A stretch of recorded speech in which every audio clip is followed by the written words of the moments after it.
మా వంటగదికి స్వాగతం. మా వంటగదిలో ఈ రోజు మినపగారెలతో కూర ఎలా తయారు చేయాలో చూద్దాం. కర్రీలా.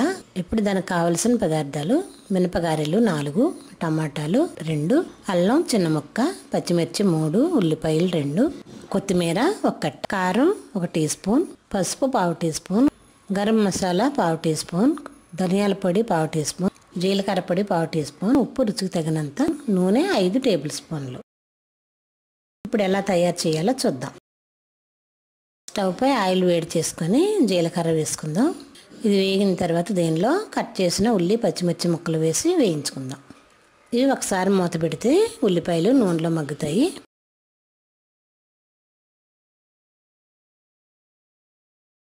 ఇప్పుడు మూత తీసి ఒకసారి కలిపి దీనిలో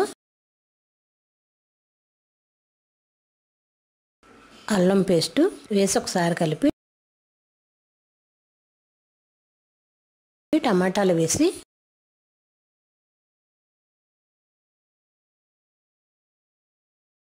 ఒకసారి కలిపి మూత పెడదాం. ఒక 2 నిమిషాలకి టమాటాలు నూనెలో మగ్గుతాయి.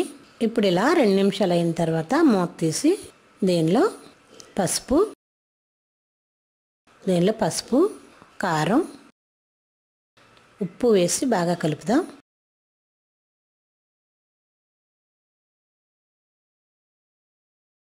ఇలా మొత్తం కలిసిన తర్వాత దీనిలో మనం ముందుగా రెడీ చేసుకున్న మినపగారెల్ని ముక్కలుగా కట్ చేసి వేద్దాం. ఇవి ఇంకా చిన్న చిన్న ముక్కలుగా కూడా చేసుకోవచ్చు. నేనైతే 2 ముక్కలుగా చేసి వేస్తున్నాను. ఇది బాగా కలిపి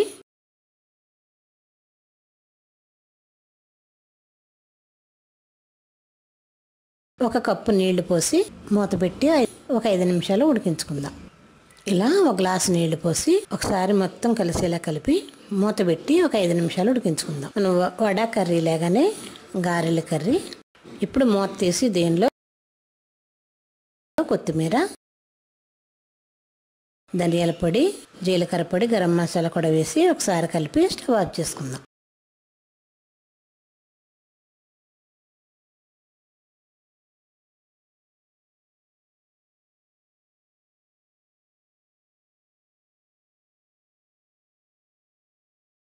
రెడీ అయిన కర్రీని వేరే బౌల్లో తీసుకొని కొద్దిగా కొత్తిమీర చల్లి సర్వ్ చేద్దాం. మా వంటగదిలో ఎంతో సింపుల్గా చేసుకునే మినపగారెల కర్రీ రెడీ. మరిన్ని వంటల కోసం మా వంటగదిని సబ్స్క్రైబ్ కాగలరు. ధన్యవాదములు.